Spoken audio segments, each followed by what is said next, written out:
Let's get speedy.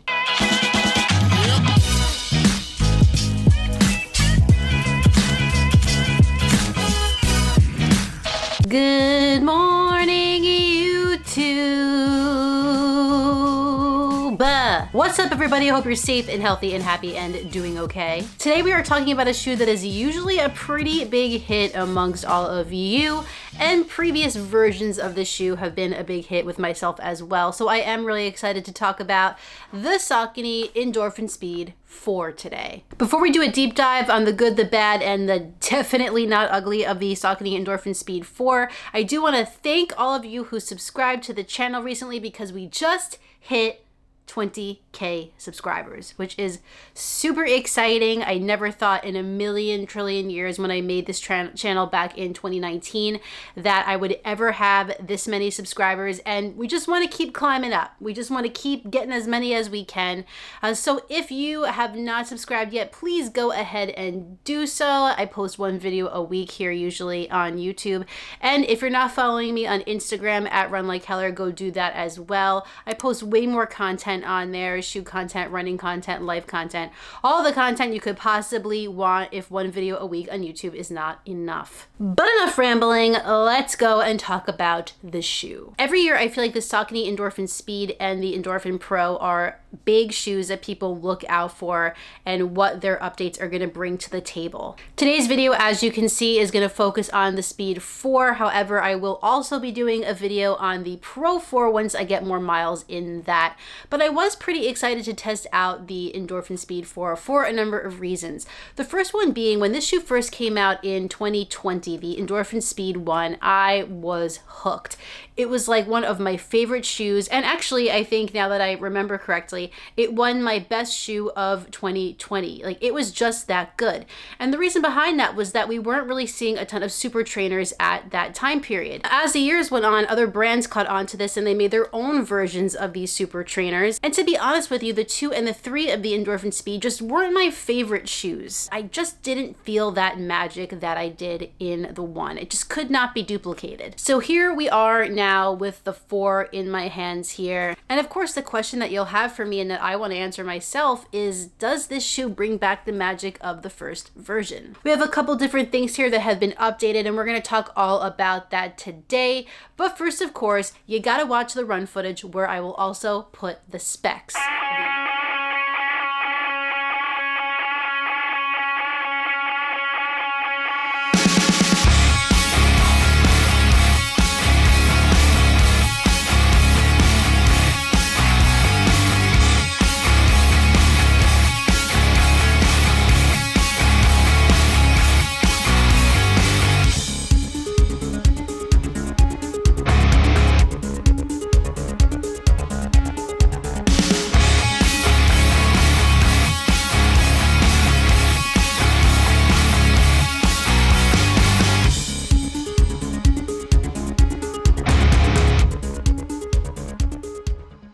Before we get started today, I do want to let you know that this shoe was sent to me by Saucony. However, they're not going to see this video before you. They cannot tell me what to say, and all of my opinions are completely my own. Starting with the upper of the Endorphin Speed 4, they are using something they're calling a zonal mesh. This is an update from the previous version. They say this is going to offer a more comfortable fit, a more secure fit. It's got nice ventilation holes in the forefoot. If we go to the midfoot, there's not a ton in terms of structure, but there are some overlays there. And the back heel counter is also pretty sturdy. Now, when it comes to the upper of the Endorphin Speed 4, I gotta say, I like it way better than the last 2 versions.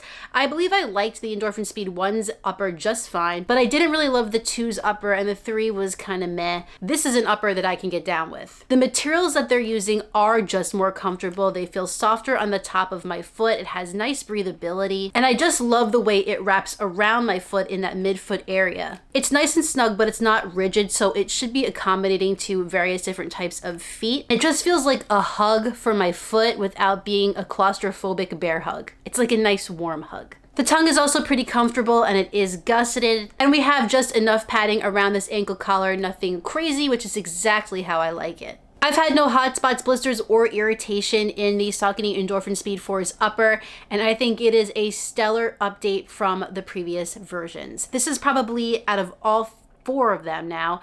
This is my favorite upper. I'm really digging this zonal mesh. Whatever that means, I am into it. I am pro zonal mesh. Now let's move on down to the midsole, everyone's favorite part of a running shoe, including mine. You got a nice amount of Saucony's Power Run PB foam here. This is the foam that they use in their Endorphin Pro as well, which is the higher tier racing shoe. There's not much different here in terms of the foam for the 4th version. And another technology they kept similar to the previous versions is the speed roll technology, which is just a technology that helps to roll you forward in your stride in that forefoot of the shoe. But what is different about the Saucony Endorphin Speed 4 is the plate. It's still a nylon plate, but it's going to be completely redesigned. Here in the 4th version, it is a winged plate, so you can actually see those wings peeking out of the foam on both sides of the shoe. It's also a bit thicker to help create some more rigidity, which will help you get on your toes a little bit better and also create some stability. So I have about 26 miles in my pair of Speed 4s, and I've thrown everything that I can at it in those 26 miles. So we've done some longer easy runs, we've done some tempo workouts, and we've just done your run-of-the-mill daily training runs. So do I think the 4 has the magic that the 1 had and that I feel the 2 and the 3 kind of lacked? I would say that this is trending in the right direction. I definitely like the midsole feel of the 4 better than the 2 and the 3, but I'm not so sure that I love the feeling as much as I did in the 1. On my easier runs in the Speed 4, I didn't feel like the forefoot had the amount of cushioning that I would really desire, and it felt a little bit flat to me. But something I did notice about those easier runs is that as I kept running in the shoe, as I kept, racking up the miles in that run, I did feel like the shoe and I got into a rhythm and I was able to be a little bit more comfortable in it. I just started to enjoy it more. Now, going moderate, obviously, I did feel the plate wake up a little bit. However, when I took the shoe out for my workouts, so yesterday, for example, I did half mile on, half mile off repeats. So my faster intervals yesterday were like a 7:30 to 7:45 pace, nothing crazy, but just to turn my legs over a little bit and see what the shoe could do. When I was going at those faster clips, that's when I really started to see this midsole sing. I was feeling the bounce from the Power Run PB. I was definitely feeling the rigidity of that plate. I felt like it was propelling me forward a lot better than the 2 and the 3 did. Sometimes I notice in super trainers that it feels a little bit harder to maintain the paces that I can in the super shoe, whether that is true or placebo effect.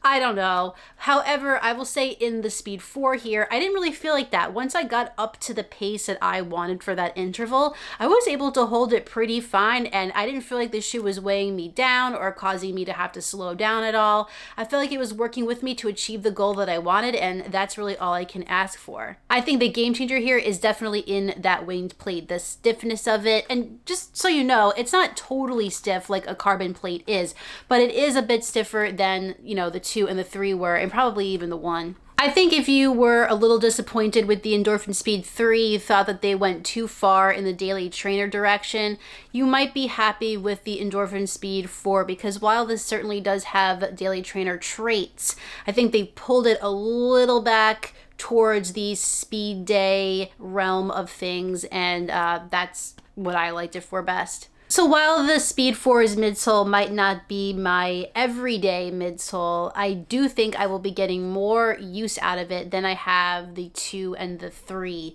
So that's saying something, and I think they're going in the right direction for what I like in a shoe. Turning the Endorphin Speed 4 over to the outsole, we still got that XT900 rubber, but they have designed it differently. They've changed the pattern here to a lattice design. We have it in the forefoot of the shoe, as you can see, some exposed Power Run PB in the midfoot, and then 2 pods of the rubber in the heel. I will tell you, all I have been running in is rain lately, it feels like. I don't think I've seen the sun. Well, today actually is the first day in New York that I have seen the sun in what feels like the entire month of January. So I have been running in lots of damp weather, lots of cloudiness, lots of rain, and I gotta say, this grips onto the pavement better than any of the previous speeds that I have worn. The outsole totally beasted through every rainy day run that I threw at it, which was quite a bit. which made me pretty confident during my speed workouts because I didn't feel afraid to turn corners a bit sharper.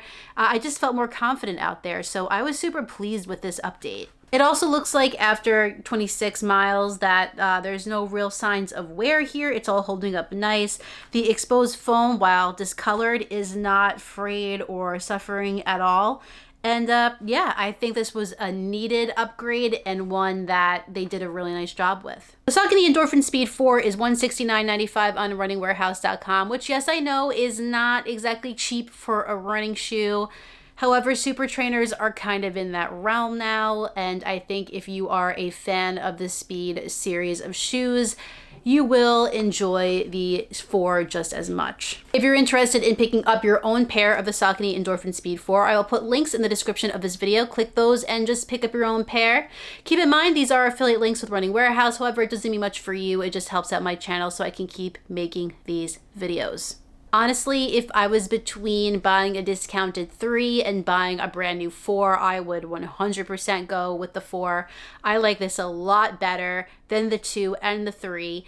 I would say I don't quite like it as much as I did the 1, but there are aspects of this shoe that I do really enjoy. Is it my perfect shoe? Not necessarily, but it is one that I enjoyed running in and I'm excited to get more miles in. And lastly, major props to whoever designed the look of this shoe. From the silhouette to the colorway, this is a really nice upgrade. I was a big fan of the Speed 1 and the Mutant colorway, and I didn't really like the 2 and the 3's look. This is a beautiful looking shoe. Well, everyone, that concludes my video on the Saucony Endorphin Speed 4. If you enjoyed it, please like it down below and subscribe. And when you're done with all that, hit the notifications bell so you can find out every time I upload a new video. So you guys have been asking me where Ruby's been, and I just want to let you know she's literally right next to me, and I have to show you a video of what she looks like right now. I mean, can you, she knows we're talking about her. Can you even, how cute is this animal? I have another video for you next week, but in the meantime, get out there, get on the grind, and don't forget to run like Heller. See you next time.